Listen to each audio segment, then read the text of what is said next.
T'as tout résumé. T'as tout résumé. On a subi la force collective, individuelle et collective de Reims. Malgré le fait qu'ils avaient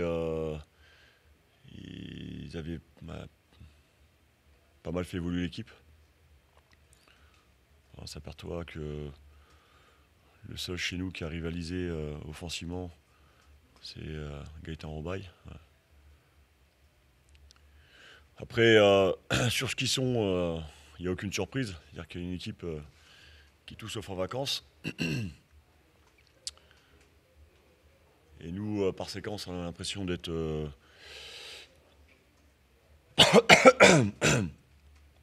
sur un match de fin de saison. Par séquence. Forcément, face à une telle équipe, sur la durée d'un match, ça ne pardonne pas.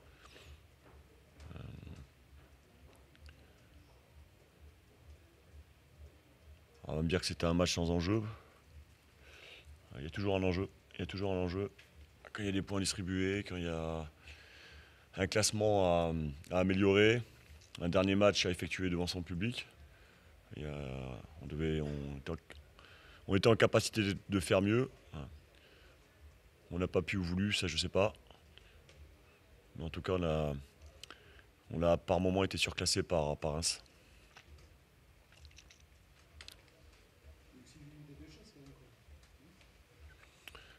Oui, il y a eu des belles, ouais. Il y a eu des belles séquences, ouais, mais pas assez contre une telle équipe.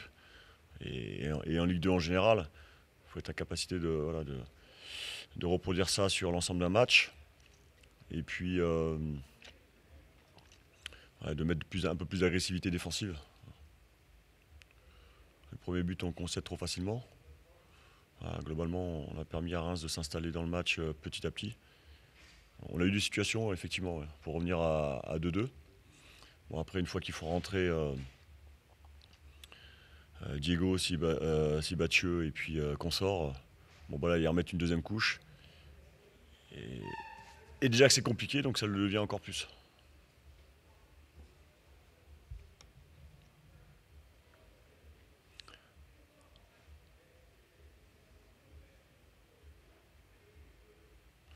Mais on n'avait pas assez de joueurs à leur niveau, enfin à notre niveau, mais nos joueurs à leur niveau ce soir pour rivaliser sur l'ensemble du match.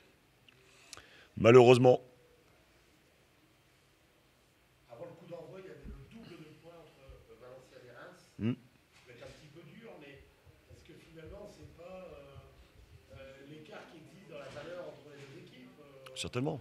Mais dans la valeur intrinsèque, dans l'exigence, certainement aussi. On ne fait pas la saison que fait Reims par hasard. Ça fait plus d'un mois qu'ils sont champions. Ils sont toujours dans la volonté d'aller chercher des résultats. Et ça se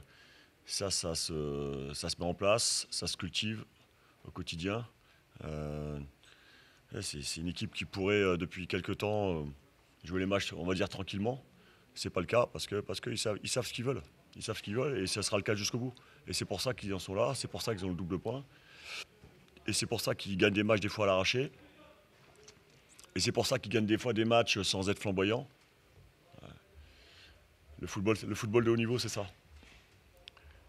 Et si on pense que les choses viennent facilement, ben on finit 13e. Est-ce que justement le fait de marquer après 3 minutes de jeu, ça n'a pas fait laisser croire à nos joueurs que ça serait pas aussi compliqué que qu'ils pouvaient le penser avant le match?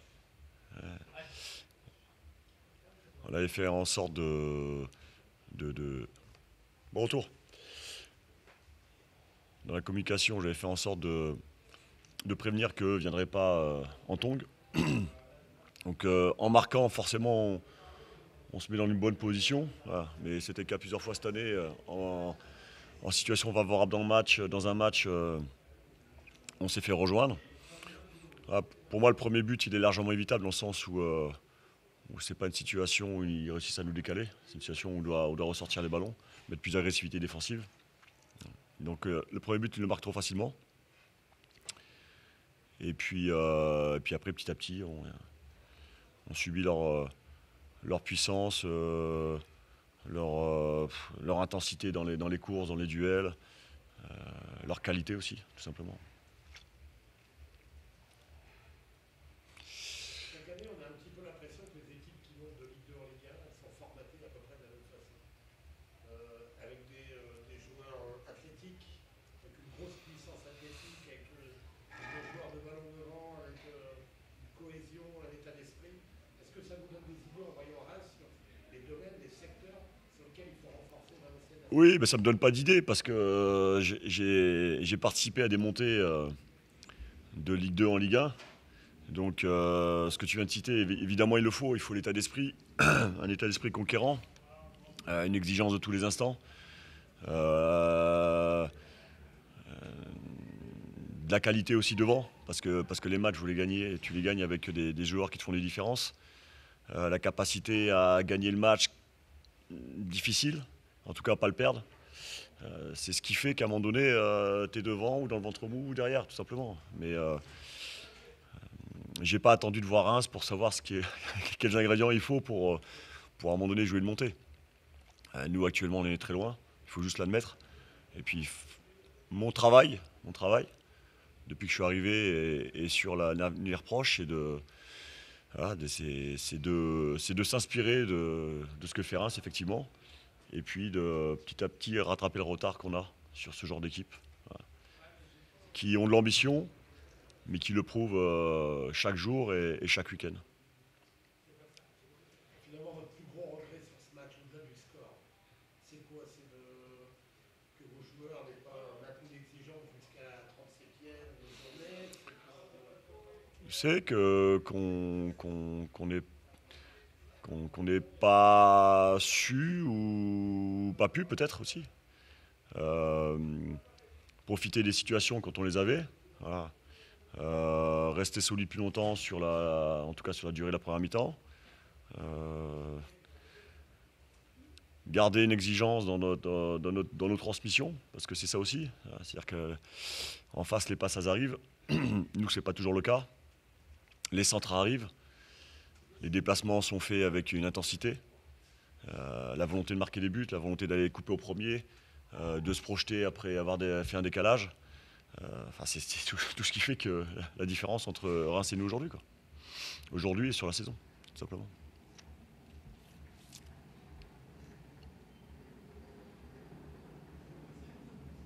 C'est bon? Tu veux voir après? Ou tout de suite? Après, David.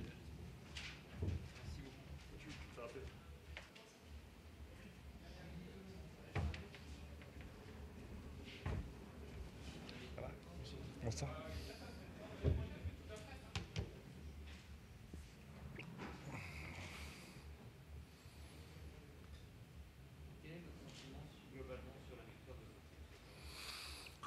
Moi, je pense que j'ai pris beaucoup de plaisir à voir évoluer mon équipe. Mon équipe également a pris beaucoup de plaisir sur le terrain.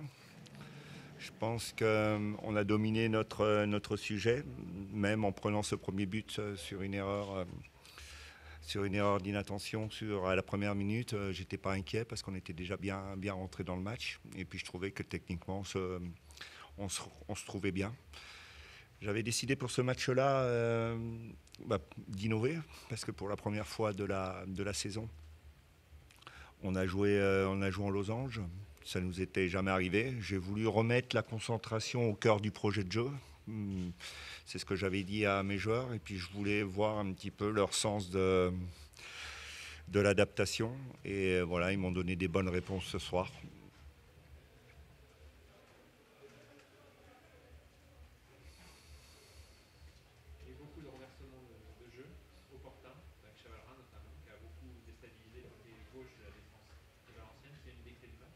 Oui, puis le côté droit aussi en première mi-temps avec Métanier. Ouais, on a eu une capacité à trouver la largeur. C'est ce que j'ai dit à mes joueurs à la mi-temps, de continuer à fatiguer cette équipe-là sur la largeur.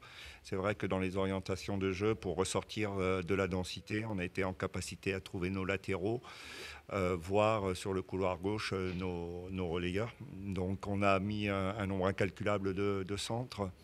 Et on s'est créé quand même beaucoup d'opportunités. C'est un petit peu le regret de la soirée, c'est de ne pas avoir alourdi ce score.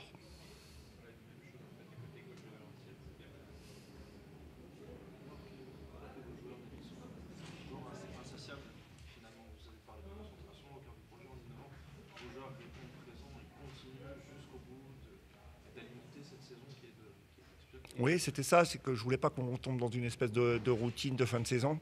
Donc c'est pour ça que j'ai voulu les interpeller à travers un nouveau système, de façon à ce qu'ils gardent beaucoup de concentration, parce que c'est important en fin de saison comme ça, on le sait bien. Et puis j'ai voulu que ça entraîne de la communication entre eux. Voilà, je les ai surpris, donc ils n'étaient pas du tout au courant. On en a discuté ce matin. Et voilà, ils ont donné des bonnes réponses, parce que voilà, des grands joueurs doivent être en capacité à s'adapter. Et je pense qu'encore une fois, ils l'ont prouvé. Et puis, ils sont allés chercher la victoire qui, à mon sens, n'est pas contestable ce soir.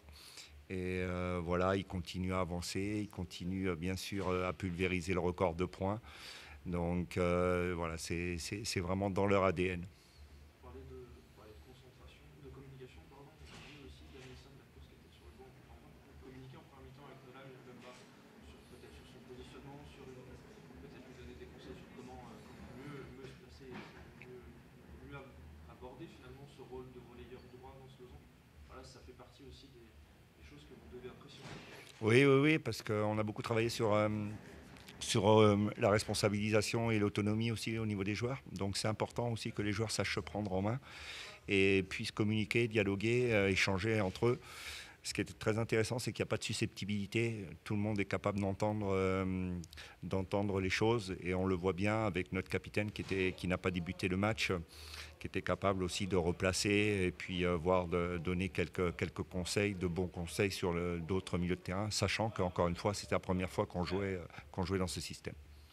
Ce système-là est parti de votre volonté de remettre la concentration dans le projet ou Oui. aussi préparer peut-être la saison prochaine pour Non, non, non, que de la concentration et puis de la communication. C'était ça. Et puis aussi, comme j'avais Marvin, je voulais aussi mettre Marvin dans de bonnes conditions, mais je voulais jouer avec deux attaquants. Donc voilà, je me suis adapté comme ça. Et puis j'ai trouvé qu'en plus, comme j'aurais dit, chaque joueur était bien à son poste et chaque joueur pouvait répondre parfaitement tactiquement par rapport à ses qualités. Alors que vous avez un groupe très concerné, très concentré, très solidaire aussi, dans le déplacement, dans la récupération du ballon. Comment vous allez faire pour garder, comme on sait qu'il y aura probablement quelques changements à l'intersaison, pour garder cette ossature et cet esprit? Ouais, c'est le challenge, cet état d'esprit. Il va falloir le faire perdurer et puis il va falloir l'ancrer définitivement. Ça doit être notre ADN pour les saisons à venir. Donc là, entre le staff technique et puis les anciens, voilà, ça va être le rôle des anciens de faire perdurer ces valeurs-là, parce que ce sont des valeurs auxquelles je suis très attaché. Et on s'aperçoit aussi que le groupe est aussi attaché que moi à ces valeurs. Il faudra vous renforcer pour bien exister en Ligue 1, mais est-ce qu'il n'y a pas un danger à faire partir certains cadres qui ne seraient pas forcément des titulaires indiscutables comme ils le sont cette saison, parce que d'autres joueurs plus expérimentés en Ligue 1 seraient arrivés, je pense à Dakou. Est-ce que vous n'auriez pas un danger à perdre cet esprit en faisant partir l'un des leaders du vestiaire? Mais c'est tout le challenge qu'il va falloir qu'on se fixe à travers cette intersaison. C'est d'être en capacité à se renforcer tout en ayant des garçons avec un état d'esprit exceptionnel qui sachent s'adapter à notre effectif et notamment à la mentalité de notre effectif. Donc on va devoir être très vigilant sur cet état d'esprit-là. Mais bon. C'est toujours scabreux parce qu'on peut avoir plus de certitude sur le niveau d'un joueur si tant est qu'il confirme la saison à venir. Et sur l'état d'esprit, c'est une notion beaucoup plus floue. C'est beaucoup plus fou, mais c'est à nous de prendre les bons renseignements, c'est à nous de bien discuter avec le joueur, c'est à nous de bien sentir le joueur dans le projet et puis de bien lui expliquer le projet. Donc ça passe par tout ce travail.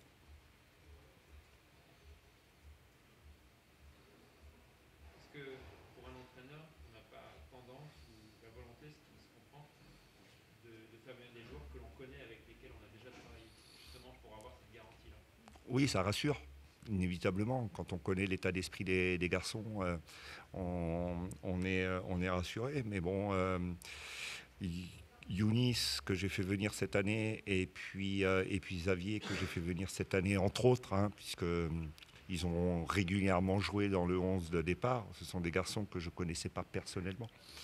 Et on a réussi vraiment à trouver ces deux garçons avec un état d'esprit exceptionnel. Donc il n'y a pas de raison qu'on ne continue pas la saison prochaine. Qu'est-ce que vous avez envie essentiellement de garder aujourd'hui par rapport à cette ossature? Est-ce qu'il y a des secteurs, il y a quand même beaucoup de demandes entre tout ce que vous allez recruter, les milieux, les latéraux, les défenseurs centrales, attaquants? Est-ce qu'il y a des points sur lesquels vous ne souhaitez pas qu'on touche à votre équipe? Ben, Des secteurs ou est-ce que la colonne vertébrale par exemple c'est intouchable? non, non, non, parce qu'il y a des garçons qui sont en fin de contrat, il y a des garçons qui sont sollicités. Donc il y aura quand même, comme on dit, il y aura quand même des changements dans tous les secteurs de jeu. Donc à nous d'être très vigilants. Encore une fois, je répète, pour avoir non seulement des très bons footballeurs qui connaissent la Ligue 1, mais surtout avec le même état d'esprit que ce qu'on a développé cette saison.